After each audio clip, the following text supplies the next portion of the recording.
Muito boa noite aos nossos amigos telespectadores, aos nossos amigos internautas, os quais estão sempre ligadinhos no nosso programa Descobrindo os Enigmas da Bíblia. Programa este que é uma série de programas onde nós estamos aqui respondendo as perguntas de nossos amigos internautas que nos enviaram através do Twitter e também do Facebook.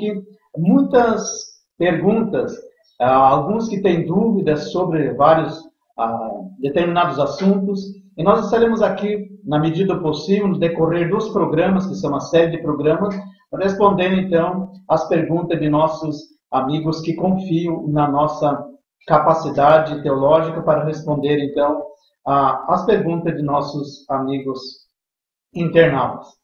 Hoje nós temos uma pergunta muito importante também, feita pela Cauane ali de Joinville, Santa Catarina. Ela pergunta o seguinte: quem são o carneiro, o que representa o carneiro e o bode do capítulo 8 de Daniel? O que representa, o que quer dizer os chifres do bode e também, ou melhor, os chifres do carneiro e os chifres do bode? Nós vamos então ler esse texto para nós entender um pouco melhor do que se trata. Vamos ler então Daniel, estou com a Bíblia aberta aqui, em Daniel, capítulo de número 8, versículo 1. Vamos ler até o versículo de número 4, para nós entender um pouco melhor. Diz então a palavra de Deus: No ano terceiro do reinado do rei Belsazar, apareceu-me uma visão a mim, Daniel, depois daquela que me apareceu no princípio.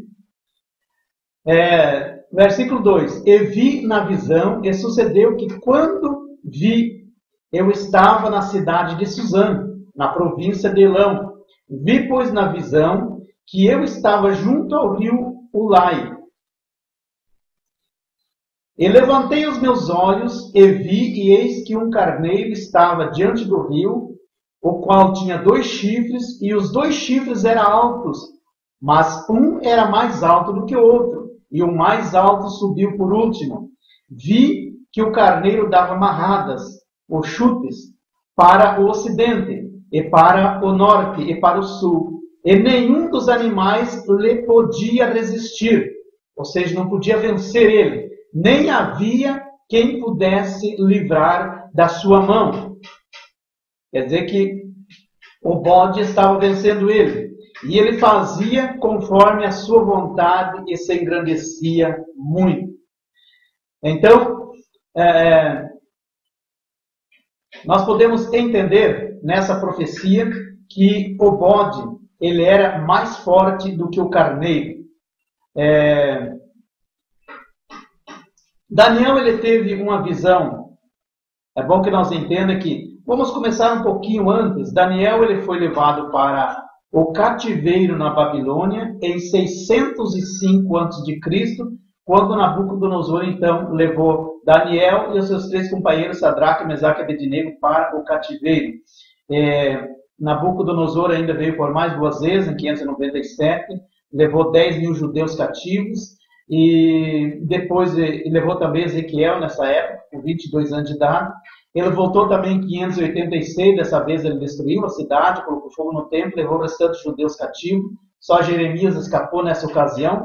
Então Daniel ele foi levado para uma colônia de exilados chamada Tel Aviv, perto das margens, ou melhor, Daniel ele ficou na cidade de Babilônia, ali junto com o rei, enquanto Ezequiel foi levado para essa colônia de exilados chamada Tel Aviv, a uns 80 quilômetros de Babilônia, nas margens do rio Quebar. Mas Daniel ele ficou então na casa, ou melhor, na cidade de Babilônia. Daniel era um homem sábio, usado por Deus, e os irmãos conhecem, com certeza nossos amigos conhecem um pouco da história de Daniel. Muito bem. Daniel então ele diz assim, que ele teve uma visão antes. Depois dessa visão então Deus dá outra visão para ele agora no capítulo 8. Ele está falando das visões anteriores. Por exemplo, no capítulo 2 é onde ele tem uma visão sobre a estátua. que tinha cabeça de ouro, peito de prata, coxa de bronze e pernas de ferros com parte de barro, que representavam os impérios da época. A cabeça de ouro representava a Babilônia, do qual estava no poder naquela época. Depois viria o peito de prata, que seriam os medos e persas, no qual venceram também. Venceu então a Babilônia e tomou o domínio. Depois então a coxa de bronze representava então a Grécia, através de Alexandre o Grande. Depois então as pernas de ferro e parte de barro representava os romanos, e dominaram também de 63 até o quarto século depois de Cristo, que foi dividido também essa nação em dois governos. Muito bem, então aproximadamente 2 anos após a visão do capítulo 7, versículo 4, onde Daniel teve uma visão sobre 4 animais. Ele vê então um leão que tinha asas de águia. Depois ele vê um urso tendo na boca 3 costelas entre os seus dentes. E depois vocês vão ver ali também que ele teve uma visão sobre, ele viu também um leão pardo que tinha 4 asas de ave nas suas costas. Tinha também esse animal 4 cabeças. E depois ele viu um animal terrível, espantoso, muito forte, o qual tinha dentes grandes de ferro e tinha 10 chifres. É bom que nós entendamos que esses 4 reinos, ou melhor, esses 4 animais, representam 4 reinos também, assim como a estátua. E é importante nós entender que o livro de Daniel ele traz meio que um paralelo de suas profecias, sempre mostrando sobre os reinos que iria surgir. Então, esses 4 animais representam a mesma coisa que a estátua que Daniel sonhou. O primeiro que ele viu, o leão que tinha asas de águia, então representa também a Babilônia. Depois o urso, que tinha na boca 3 costelas entre seus dentes, representava os medos e persas. O leão pardo, que tinha 4 asas de ave nas suas costas, tinha também esse animal 4 cabeças, representa os 4 reinos que foi dividido depois de Alexandre o Grande. E nós vamos ver a seguir, e o animal terrível, espantoso, que representa também os romanos. Nós vamos ver que esse animal ele tinha 10 chifres. Os 10 chifres representam as 10 nações que se aliarão ao anticristo na grande tribulação. Será um assunto para outra aula. Então, bom, os animais dessa visão, eles são 4, e nós já falamos. Então, agora, no capítulo 8, ele tem uma outra visão, diferente do capítulo 7. Ele vê agora um carneiro com 2 chifres grandes, só que um era mais alto do que o outro. O mais alto subiu primeiro. Um deles subiu primeiro. Se tornou mais alto.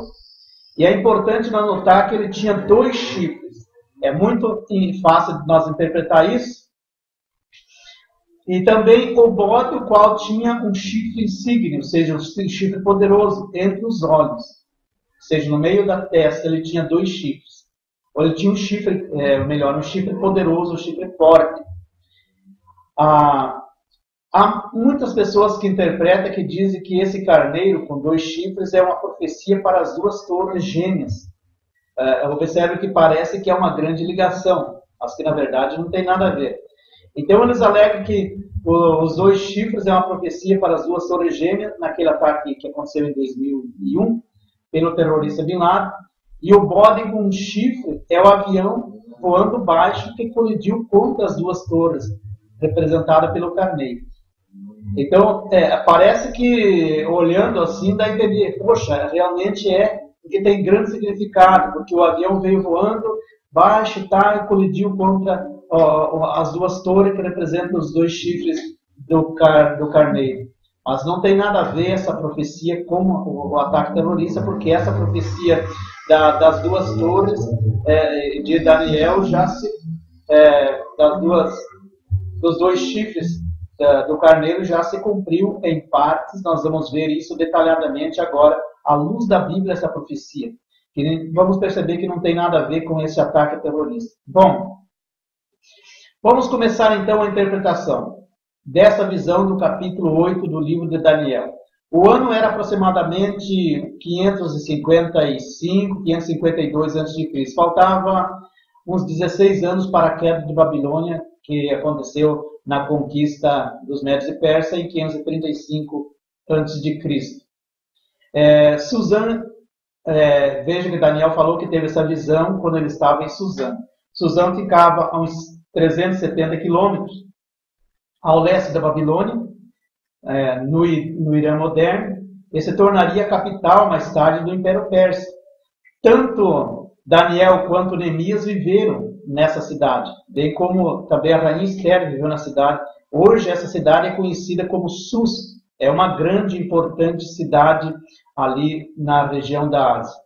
Bom, na época o rei da Pérsia, nas batalhas, ele usava uma coroa de carneiro na cabeça. E traz um grande significado porque a Bíblia diz que esse carneiro ele tinha 2 chifres.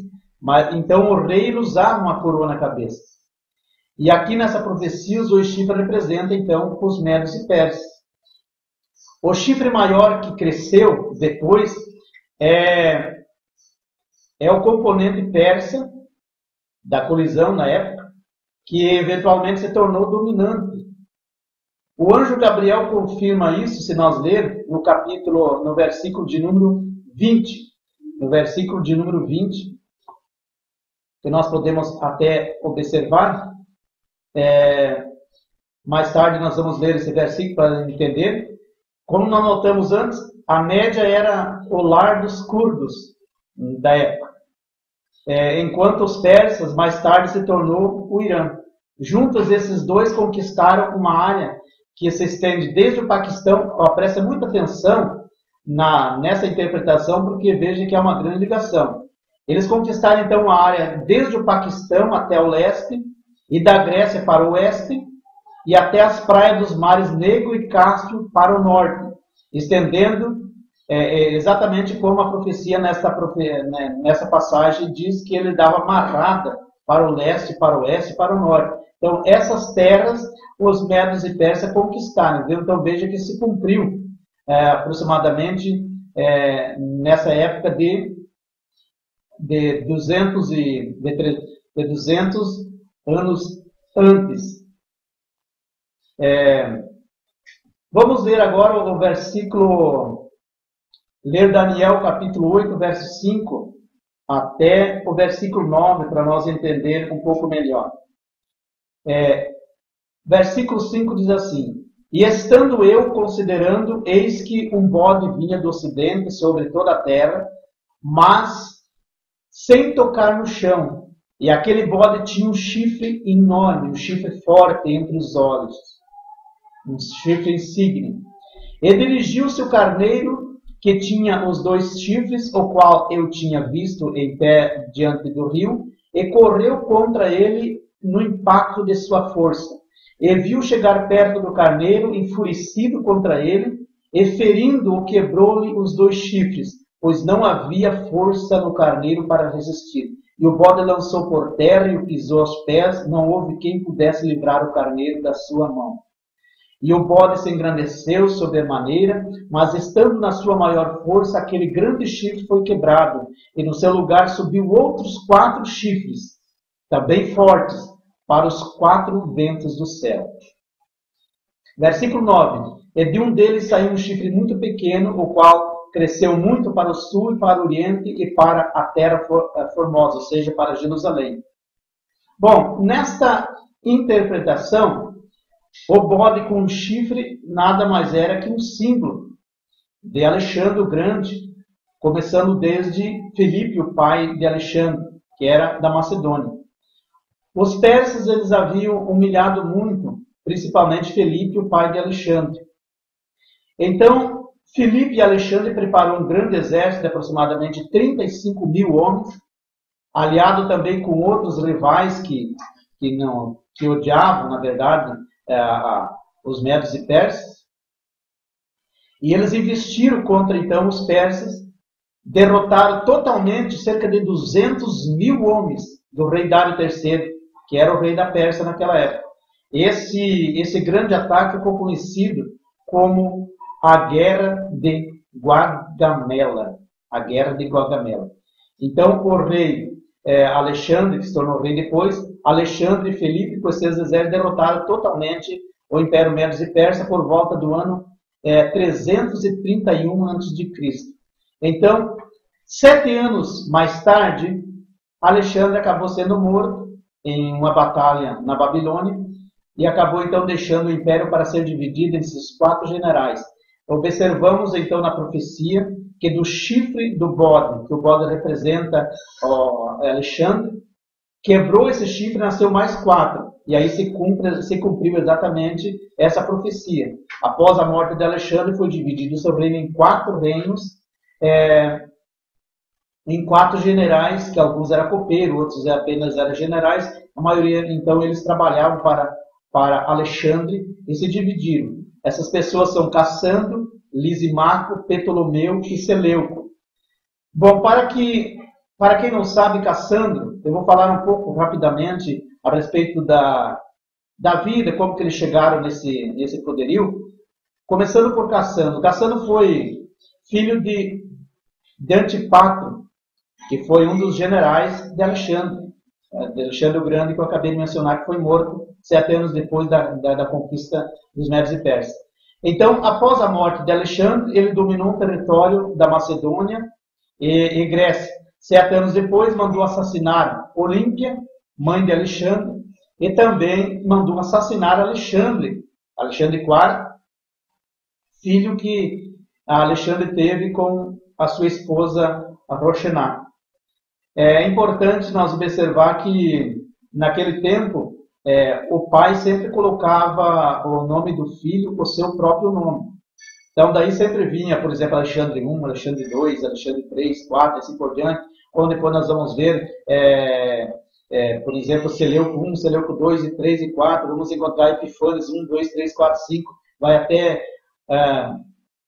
enfim, uma infinidade de pessoas que viriam de geração em geração, de pai para filho, de neto, bisneto, taraneta, todos com o mesmo nome. Então, isso que é muito importante nós, quando formos ler alguma história relacionada com esse contexto, principalmente que eu estou fazendo hoje, que é essa profecia de Daniel, do carneiro e o bode, nós temos que ter em mente que não existia só um Antíoco Epifano, não existia só um... por exemplo, Alexandre e tal. Vamos ver então, por exemplo, Lismaco, que foi o segundo general que também comandou uma parte do território nesse momento que foi dividido. Lisimaco, então, ele dominou por volta de 360 a.C. a 281 a.C. e foi um guarda-costa macedônico de Alexandre o Grande. E um dos generais que dividiram o império, conforme eu já falei. Ele foi filho de Agatócles, era cidadão da cidade de Pela, que ficava na Macedônia, e ele dominou um território, para nós entender, a Trácia e a Ásia Menor. E depois nós temos então também o Ptolomeu. Ptolomeu também não existiu só um, existiu vários. Foi um general macedônio, de Alexandre o Grande, que se tornou também satrapa no Egito, de 323 a.C. a 283 a.C. Então, ele fundou a dinastia Ptolomaica, que dominou o território de Israel e do Egito, sendo depois, em 306 a.C., na Trácia e também a Ásia Menor. Após a morte de Alexandre, em 323, porque Alexandre ele conquistou os Medos e Persas em 331, 7 anos depois, ele acabou sendo morto. Ele foi indicado, então, para governar a Trácia, que estava sob controle macedônico desde a época de Filipe. E por um longo período, ele esteve principalmente ocupado em lutar contra os reis, contra o rei Odrinásio III. Ptolomeu também estava muito envolvido em outras guerras, lutando bravamente junto com outros 120 macedônicos da época. Então, é importante entender que Ptolomeu é o que governava o território de Israel, para que você entenda mais tarde essa profecia. Seleuco Nicanor, depois era então o 4º governante, ele dominou o território da Síria Líbano, Irã e Jordânia, aproximadamente em 281 a.C. Ele era filho de Antíoco, de um dos Antíocos. Ele fundou novas cidades, expandiu o reino até a fronteira da Índia, mas devido ao conflito que o general Ptolomeu tem sofrido na capital, o reino da cidade de Seleucia, para a recém-fundada Antioquia foi transferido então. E ele casou-se em 298 a.C. com uma mulher chamada Estraunice, filha de Demétrio, e partiu para restabelecer o Império de Alexandre. Após uma série de vitórias e prestes a realizar o desejo, foi assassinado em 281 a.C. por Ptolomeu Serano, já não aquele Ptolomeu que eu acabei de mencionar antes, que governava Israel. Perdão. Então ele era filho de Ptolomeu, do Egito. Seu filho Antíoco sepultou na cidade de Seleucia e ordenou a sua veneração como Zeus Nicanor. Após a morte de Seleucio, seu filho, Antíoco Sóter, tomou Estraunice por sua esposa. E segundo João Malaia, teve 2 filhos com ela, Seleucio e Antíoco II, o Deus, no caso. Então, esse homem, ele fez uma imagem de seu pai e colocou à disposição do povo para que o povo adorasse ele como um Deus. Depois, então, Antíoco IV Epífanes foi um rei da dinastia de Seleucio que governou a Ásia entre 175 a 164 a.C. Foi o terceiro filho do rei Antíoco III Magno, entre 171 a.C. a 168 a.C. Este, envolvido na Sexta Guerra da Síria contra o Egito, na qual derrotou os reis Ptolomeu IV e Ptolomeu III. Antes de mais nada, é bom deixar claro que, assim como Antíoco, Epífanes, Seleuco, Ptolomeu e outros passavam de pai para filho, como eu já falei. Então, é bom entender que esse Antíoco Epífanes que nós vamos tratar agora, ele foi o quarto Antíoco Epífanes e foi muito terrível. Agora nós chegamos em 175 a.C. a 156 anos. Após a conquista por Alexandre, chegamos ao cenário de um homem muito terrível, um descendente de Seleuco chamado então Antíoco IV. Como vimos, chamado aqui de o chifre, ou o divino. Até então, o Império Seleucida crescia, inclusive Israel estava crescendo, chamada Terra Formosa, citada nessa passagem. Antíoco Epífanes odiava os judeus e jurou eliminar sua religião da face da terra. Nós notamos que, dentre esse chifre que foi quebrado, dos 4, nasceu um chifre pequeno.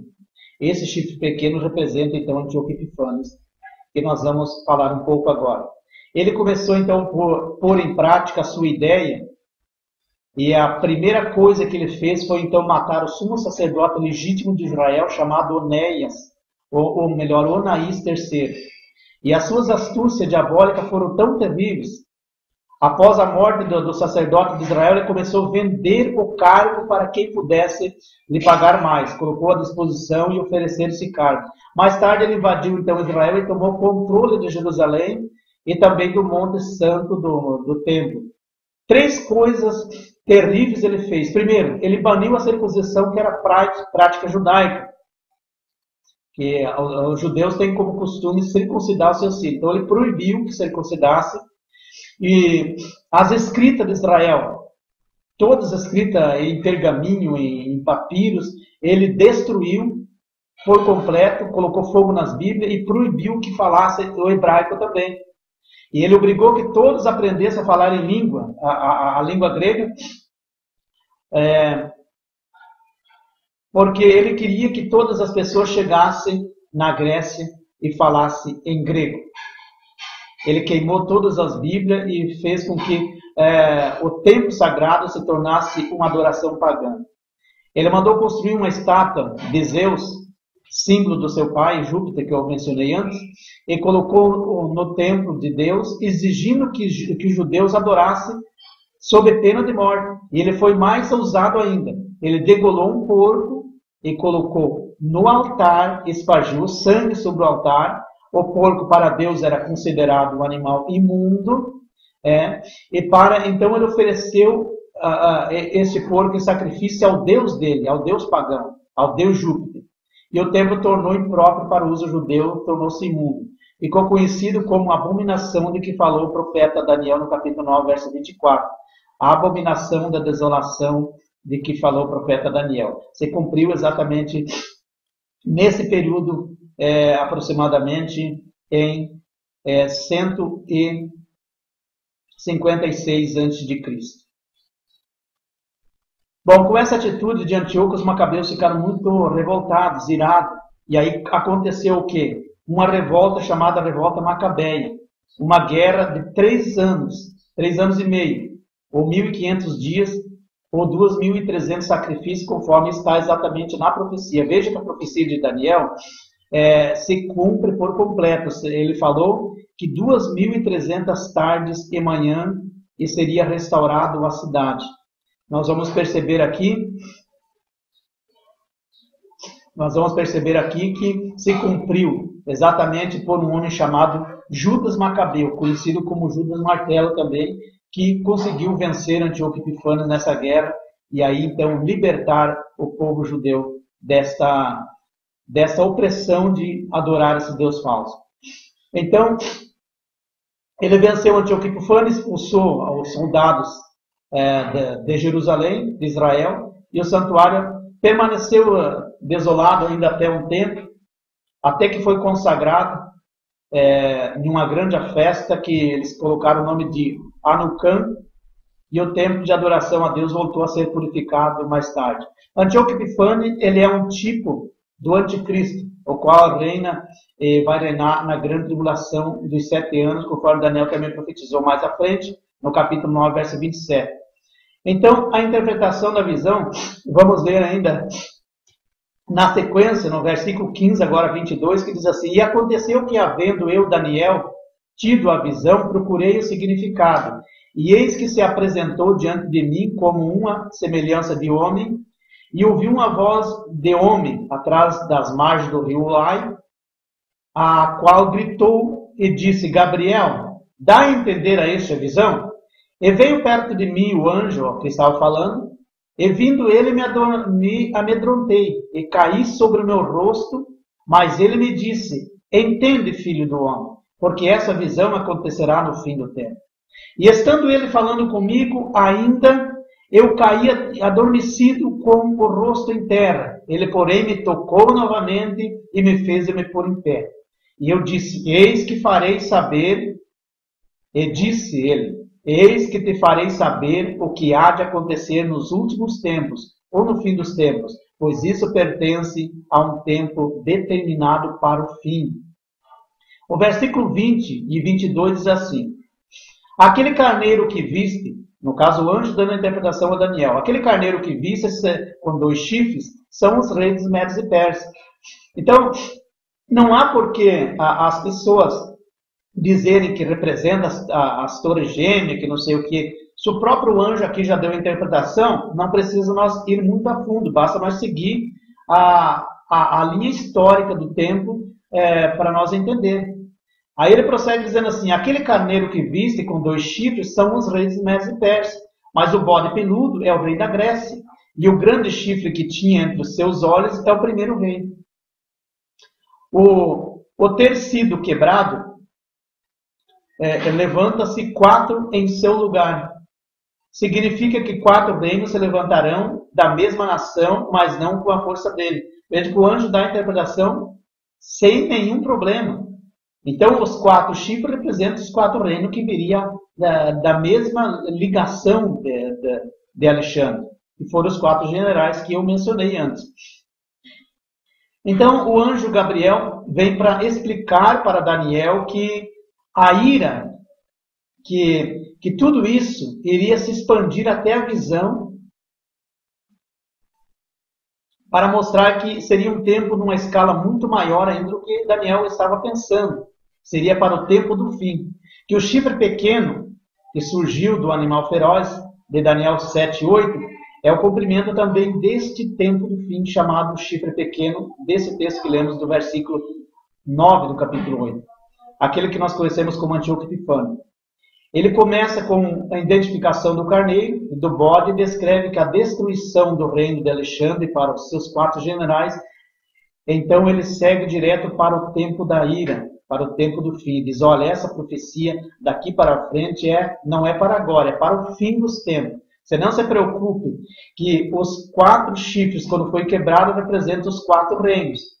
Mas daqui para frente vai representar o tempo do fim. Só para Daniel ficar atento que não se cumpria tudo ali. Vamos ver que o anjo então revela no capítulo 8, verso 23 e 25, vamos ler esse texto também para nós entender. Mas no fim do seu reinado,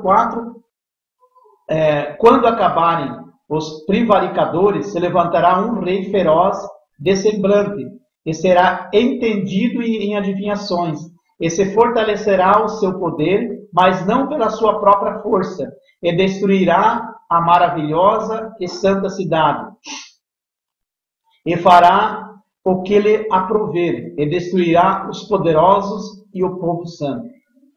E pelo seu entendimento também fará prosperar o engano na sua mão, e no seu coração se engrandecerá, e destruirá a muitos que vivem em segurança, e se levantará contra o príncipe dos príncipes, mas sem mão será quebrado.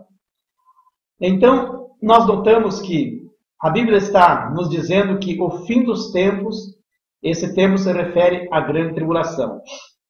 O primeiro, Antíoco Epifânes, um chifre pequeno, ele tem o mesmo símbolo do anticristo, que também é chamado de chifre pequeno, do capítulo 7 de Daniel, versículo 8. Eles terão o mesmo intuito. Vamos ver que o rei, esse anticristo, ele será pior que Antíoco Epifânes. Ele se levantará, mas não estará agindo com sua própria força. Apocalipse 13:2, nos é dito que o dragão lhe dará sua força. Então a força não vem só dele. Esse rei será bem sucedido em tudo. Tudo que ele fizer, ele será bem sucedido. Ele será admirado por todos. E a Bíblia diz, e vi uma das suas cabeças com a ferida mortal, e a sua chaga mortal foi curada. E toda a terra se maravilhou após a besta, e adoraram o dragão que deu à besta o seu poder, e adoraram a besta, dizendo, quem é semelhante à besta e quem poderá ir combater contra ela? Vamos ver o que diz Apocalipse, capítulo 13, versículo 4. O último livro da Bíblia, Apocalipse 13, versículo 4, que diz assim, ele entrará em cena com um purificador como líder político. Nós vamos receber isso aqui. Apocalipse 13 e versículo de número 4. Deixa eu achar aqui para nós ver.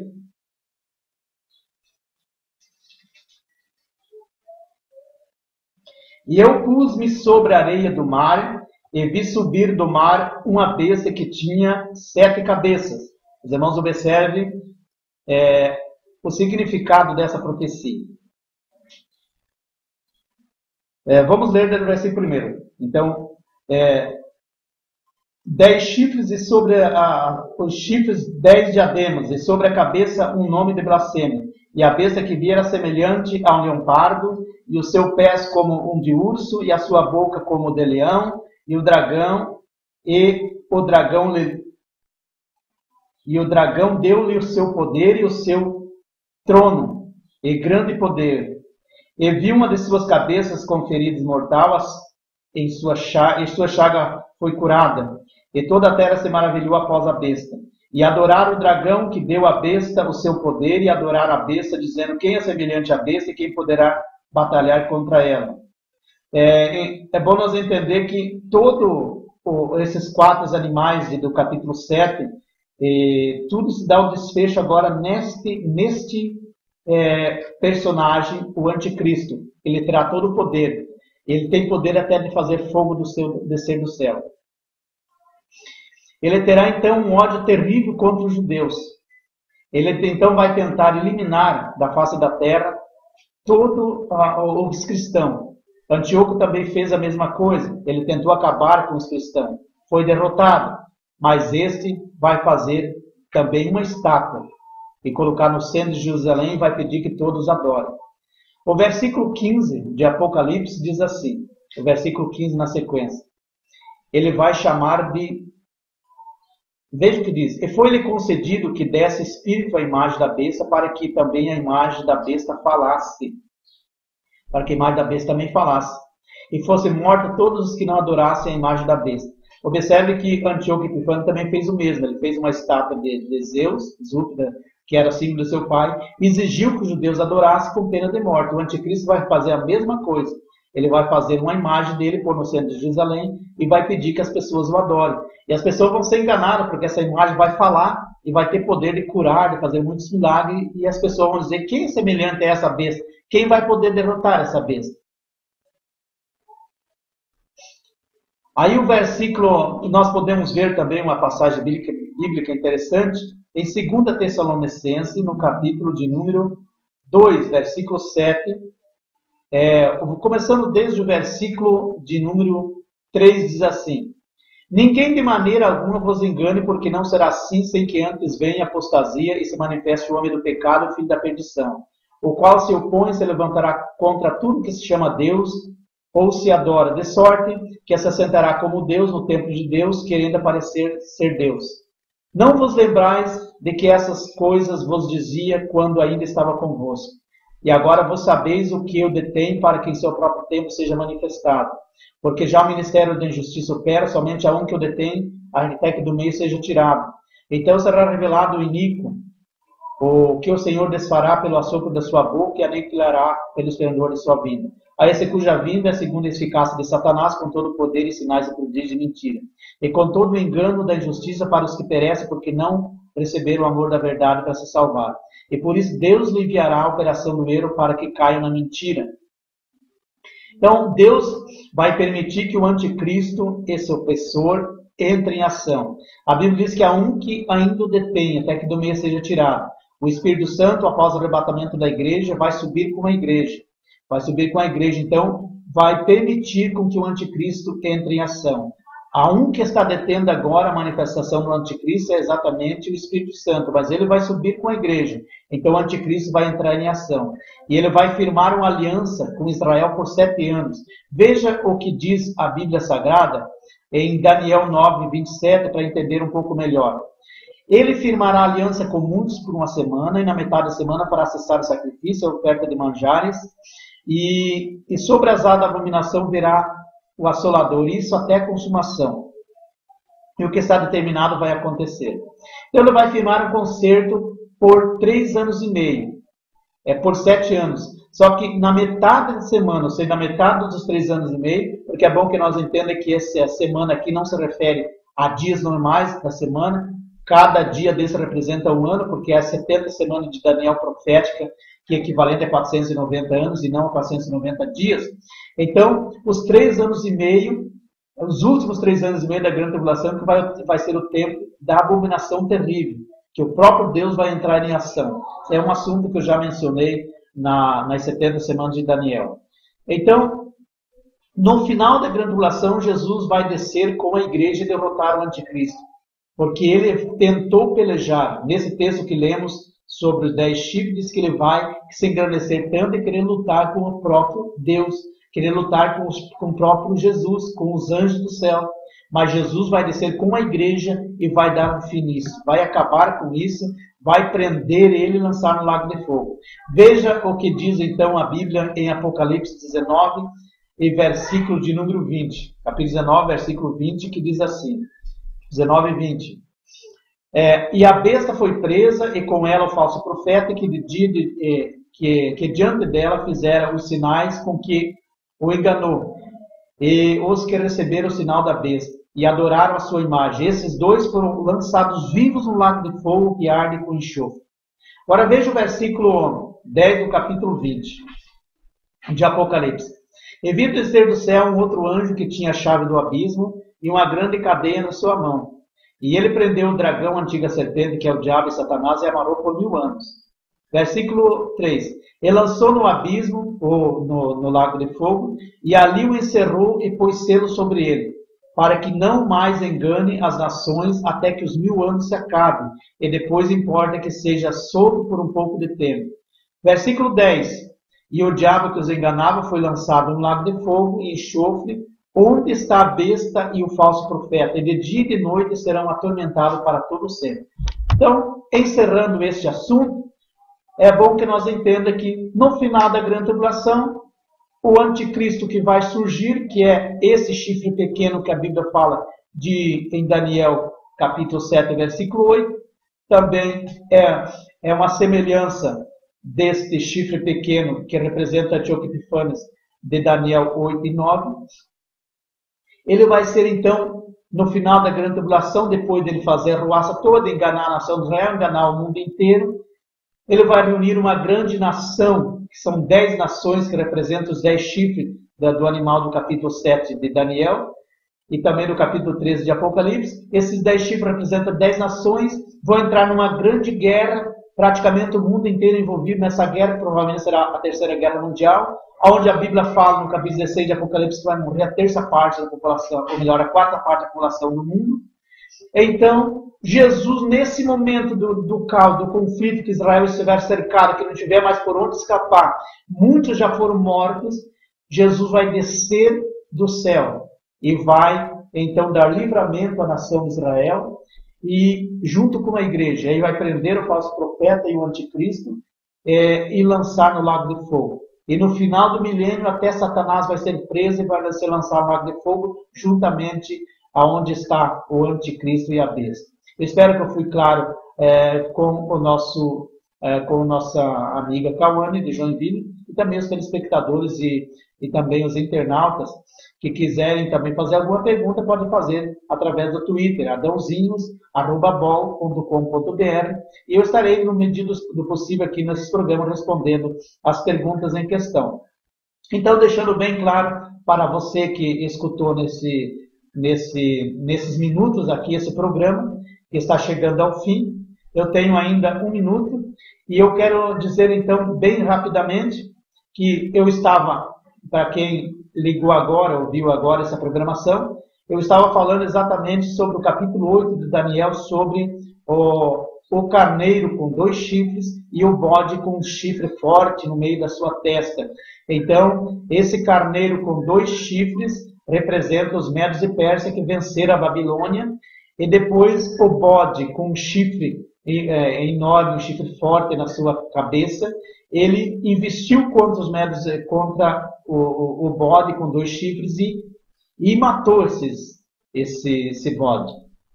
Então, só que daí desse chifre nasceram, desses 2 chifres nasceram mais 4 chifres. É bom que nós entendamos que, então, do reino de Alexandre o Grande, nasceu 4 chifres, 4 governos. E aí eu já mencionei que eles governaram por um período, até que então surgiu Antíoco Epífanes, que foi o desfecho ali que eu entrei na passagem que eu encerrei agora, de o anticristo, que representa também essas nações. Então, muito obrigado a todos, espero que foi claro. Se tiver alguma dúvida, não entenderam, manda um e-mail para nós, teremos à disposição. Muito obrigado, uma boa noite a todos, em nome de Jesus.